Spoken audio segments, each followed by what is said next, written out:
మహిళనే తన సొంత తల్లిని చంపడం, ఇంకో కేసులో ప్రియులతో ఏదైతే లవ్ అఫేర్స్ ఉన్నదో సొంత భర్తను ఆమెనే ఏది ప్లాన్ చేసి చంపడం, ఇవన్నీ ఎట్లా కనిపిస్తున్నాయంటే రోజు పేపర్లో ఇదే.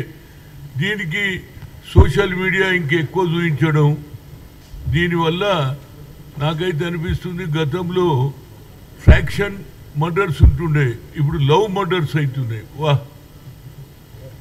పెళ్లి చేసుకోవాలంటే చేసుకోండి, అంతేగాని పెళ్లి చేసుకున్న భర్తను చంపడం, తల్లి లోపల చంపేయడం జరగడం, బిడ్డ బయట కూర్చొని చూడడం, మళ్ళీ తెలియనట్టే ఉండడం అనేది ఇది నిజంగా రోజు రోజు పెరిగిపోతుంది. దీని మీద నా ఉద్దేశం ఏంటంటే హ్యూమన్ రైట్స్ ఏం చేస్తుంది, హ్యూమన్ రైట్స్ నక్సలైట్ల ఇష్యూలో మాత్రం చాలా బాగా మాట్లాడతారు. వాళ్ళు నక్సలైట్లు ఎట్లా చంపుతున్నారు, వాళ్ళని చంపొద్దు అని కోర్టులలో కేసు కూడా వేస్తున్నారు. అదేవిధంగా ఎమినెంట్ పీపుల్, ముఖ్యంగా సైకాలజిస్టు, అదేవిధంగా డాక్టర్లు, ఇంజనీర్లు అందరూ కూడా ఆలోచన చేయాలండి. ఎన్ని రోజులు ఇది జరుగుతుంది నేను ఎన్నడూ చూడలే. నేను 50 ఏళ్ళ రాజకీయంలో ఉన్నా, కానీ ఈ మర్డర్స్ ఏంటి నాకు అర్థం కాదు. సమాజం ఎక్కడ పోతుంది? అదే మహాత్మా జ్యోతిరావు పూలే, సావిత్రి పూలే 18th సెంచరీలో ఆలుమొగలు ఎట్లుండాలని ఒక ఉద్యమంలో పిల్లలకు చదువు నేర్పించిండ్రు. అదేవిధంగా వాళ్ళు సామాజిక న్యాయం గురించి జీవితాంతం ఫైట్ చేసిండ్రు. అది అనుబంధం, భార్యాభర్తల అనుబంధం. నేను చిన్నగా ఉన్నప్పుడు హరిశ్చంద్ర సినిమా చూస్తే భర్తను ఏది యమధర్మరాజు ఎత్తుకపోతుంటే కావాలని ఏది నా భర్తను కాపాడమని కోరిన సినిమాలు చూశాను. ఇప్పుడు ఏదో ఈ సమాచారం ఇట్లా అయిపోతుంది. దీని మీద తప్పనిసరిగా ప్రతి ఒక్కరు కూడా ఆలోచన చేయాలి. దీన్ని ఎక్కడనో మరి సైకాలజిస్టులు కూడా ఆలోచన చేయాలి. ఎందుకు జరుగుతుంది ఇది, ఈ మర్డర్స్ ఎందుకు? ఈ ప్రేమలో ఉండి సొంత భర్తనే చంపడం, కూతురు తల్లిని చంపడం అనేది కూడా ఒక కొత్త ఆలోచన వస్తుంది. ఇది ఎంతవరకు పోతుంది అనేది దీని మీద ముఖ్యంగా అందరు ఇంటెలెక్చువల్స్ దీని మీద చర్చ జరగాలి, ఏది సెమినార్స్ పెట్టాలి.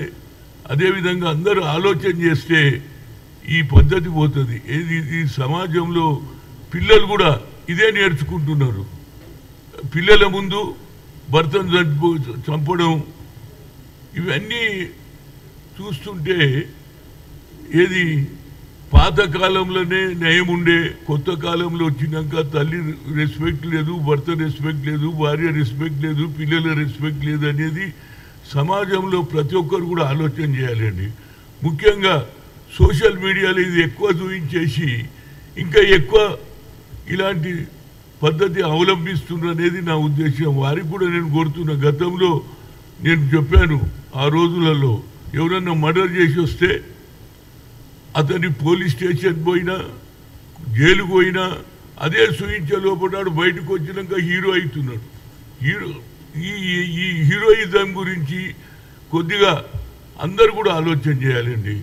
అదేవిధంగా నేను మన సాఫ్ట్వేర్లో కో లివింగ్ స్పేసెస్ అని పెట్టిందంటే, కో లివింగ్ అంటే ఇద్దరు అమ్మాయి ఉండొచ్చు, అబ్బాయి ఉండొచ్చు, ఒకే రూమ్లో ఉండాలంటే ఇది ఎక్కడ న్యాయం అండి? దీని మీద మా ఎవరు మినిస్టర్ ఉన్నాడు కదా శ్రీధర్ బాబు, ఆయన సాఫ్ట్వేర్ మినిస్టర్ కాబట్టి దీని మీద ఆలోచన చేయాలి. ఇవాళ స్కూలు కూడా కాలేజీలలో కూడా ముఖ్యంగా హాస్టళ్లలో లేడీస్ హాస్టల్ వేరుంటుంది, మగవాళ్ళ హాస్టల్ వేరుంటుంది. కానీ ఇది కో లివింగ్ స్పేసెస్ అని పెట్టేసిందండి. ముఖ్యంగా ఏది మన సాఫ్ట్వేర్ ఇండస్ట్రీ ఉన్నటువంటి ఏదైతే ఏరియాలు ఉన్నాయో గోపనపల్లి కానీ అన్ని ఏరియాలలో ఇది స్పేస్ పెట్టి ఆడపిల్ల మగపిల్ల ఒకే రూమ్లో ఉంటారట. ఇది ఎక్కడ న్యాయం అండి? దీని మీద కొద్దిగా ప్రభుత్వం ఆలోచన చేయాలి. ఈ సిస్టమ్ బాగలేదు. ఇప్పటికే ఇన్ని అన్యాయాలు జరుగుతుంటే ఆడపిల్ల రూములో మగపిల్లాడు ఇద్దరే ఉంటే ఏ పరిస్థితి వస్తుందో చెప్పండి. దీన్ని కూడా ప్రభుత్వం ఆలోచన చేయాలి. ఈ విధంగా చేయకపోతే ఇవే జరుగుతూనే ఉంటాయి అంటున్నా నేను. సోషల్ మీడియాకు నేను రిక్వెస్ట్ చేస్తున్నా, ఇలాంటి సంఘటనలు తక్కువ చూపించురా బాబు. ఎంతమంది ప్రాణాలు పోతున్నాయి చెప్పండి. ఈ సిస్టమ్ ఏంది?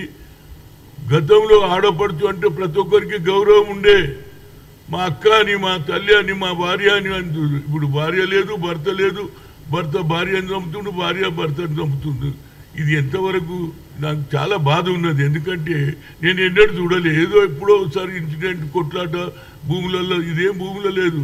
లవంగంతో చేస్తారు, పెళ్ళొంగంతో చేసుకుంటారు. ఆ లవర్ గాడు వచ్చేసి అసలు భర్తను చంపేస్తున్నాడు. ఇది ఎంతవరకు?